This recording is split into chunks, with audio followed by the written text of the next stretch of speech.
Hello and welcome to video number 2 on Swift's satirical elegy. And we're moving on to have a look at this long first verse. It might have to be 2 videos. Will you tell me, Isabella, when it's been 10 minutes? So I know that 10 minutes is enough. You need a cup of tea after that. So, His Grace, impossible, what dead, of old age too, and in his bed. And could that mighty warrior fall, and so inglorious after all? Well, since he's gone, no matter how, the last loud trump must wake him now. And trust me, as the noise grows stronger, he'd wish to sleep a little longer. And could he be indeed so old as by the newspapers we're told? 70, I think's pretty high. 'Twas time in conscience he should die. This world he cumbered long enough, he burnt his candle to the snuff. And that's the reason, some folks think, he left behind so great a stink. Behold, his funeral appears, nor widow's sighs, nor orphans' tears want at such times each heart to pierce, attend the progress of his hearse. But what of that, his friends may say? He had those honours in his day. True to his prophet and his pride, he made them weep before he died. So this man was a famous general, and he was always rich. He was always an aristocrat, but he did really well as a general and became a very famous politician. And when someone's a duke, you call them your grace. That's just the word. That's what you say. So he has died of old age and in his bed, which is a sort of, he has sent lots of soldiers to their death on the battlefield in grisly and horrible ways. Yet, funnily enough, he gets to die in his bed nice and comfortably of old age. So there's a criticism in there always. And it's a mock disbelief. Oh, it's impossible. I can't believe he's died. Oh, my God, the Duke's died. Oh, that's incredible. He's kind of pretending to be amazed by it all. And at the same time criticising, you did well, didn't you? You didn't die in a muddy field somewhere in France. And could that mighty warrior fall? And so inglorious. So dying in bed is a bit inglorious. If you were a Viking, it would mean you couldn't go to Valhalla after all.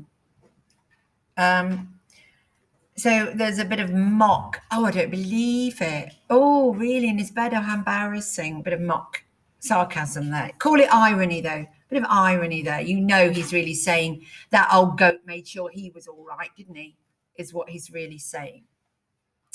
Well, since he's gone, no matter how, the last loud trump must wake him now. I think this might be a bit of a joke on fart, but I'm not going to mention that. For some people, trump means fart. That's enough of that.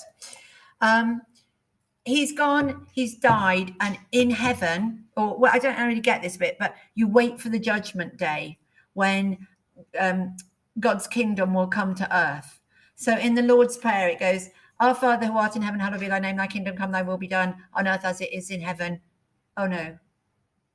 It will be done on earth as it is in heaven. Oh, I've forgotten the bit. Thy kingdom come. What am I saying? Our Father who art in heaven, hallowed be thy name. Thy kingdom come, as in God's kingdom will come to earth. And there'll be all angels playing trumpets everywhere. So this guy, he's died, and he won't wake up until the angels start blowing their trumpets on Judgment Day.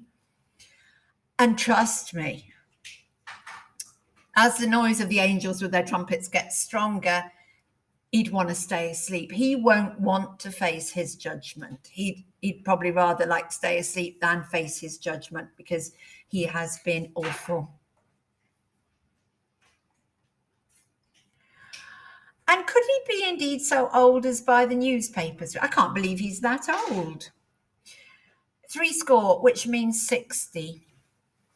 320s, that is. But he actually died at 72, so it's a bit of license. Anyway, he's old. It's time that he should die. He's had a good go. It's time for him to die. This world he encumbered long enough. He was a burden in this world long enough. He burned his candle to the snuff. So the candle of life for him got all the way down to the bottom. And when a candle, let me get candle burned out. When a candle gets to the bottom, I don't know what I'm going to get. Oh, the Princess Diana song. when you get to that stage with a candle, it gets really smelly, especially old candles, without modern wax. So when you burn your candle down to here, which this guy has done by living a long time, and that's the reason some folks think he left behind so great a stink. So he left a big mess behind him. Behold, his funeral appears. Behold means look. Look, here's his funeral. There's none, and nor there means neither. So here's his funeral, neither widow's sighs nor orphan tears, which usually, means usually, at such times, the orphans and the widows pierce your heart. They're the saddest thing at a funeral. You see the widow crying, the children crying. They're not there. Neither widow's tears nor orphan's tears attend the progress of his hearse. Hello? Does he have a widow? I don't know. I don't know if he actually has them, but normally there's just crying women around anyway. Sorry, Anna was just asking if he, biographically, if he's got them. Because what he's saying here is his friends are saying, well, it doesn't matter that there's no orphans or widows. It doesn't matter. What of that? His friends may say. But no matter, his friends may say. He had those honours in his day. He had loads of orphans and widows crying when he was alive. True to his prophet, so he did really well out of the numbers of orphans and widows he made. He profited from the amount of people that died under his command.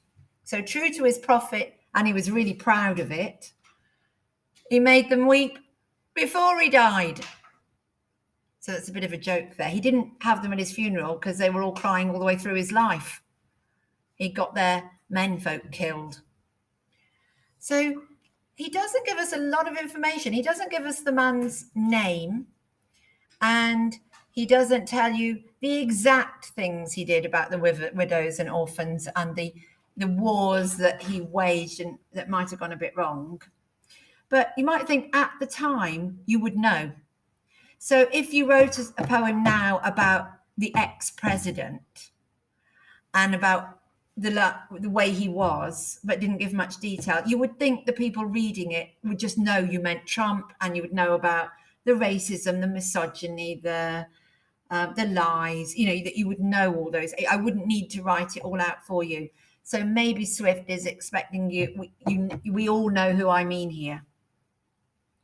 Obviously, it gets a bit more difficult as time goes on, but at least we do know that he did really well and that a lot of people died under him, but he did well and he died of old age in his bed. That's what we've got. How much longer have I got, Isabella? 3. I think I've got time to talk about the way the humour in this bit works. So partly it's ridicule and sarcasm, but also I'm going to suggest to you that the rhyme kind of clinches the punchlines of jokes. So here's one. This world he cumbered long enough, he burnt his candle to the snuff. And that's the reason some folks think he left behind so great a stink. That's like the punchline about that he burnt, that he lived a long time and left a big mess behind him. That it's in rhyming couplets, every 2 lines rhyme. And when you get think, you're expecting, it's going to rhyme with that. And the sort of joke of it is, and he left behind a stink. And it kind of clinches the punchline.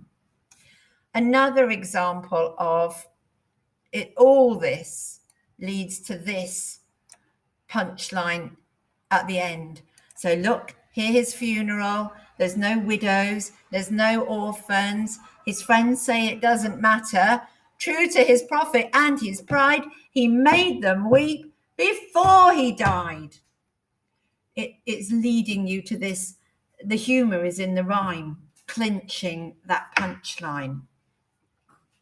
So you can say a lot about his not naming him assuming people understand, and him ridiculing him, and his sort of conversational tone here. Trust me, he's not going to want to wake up. That sort of mocking tone there, and then you might say it's got the humour is accentuated with this rhyme which clinches the punchline. And that's the end of this one. I've got one more to go, I believe. Uh-oh, can't find you. Wait,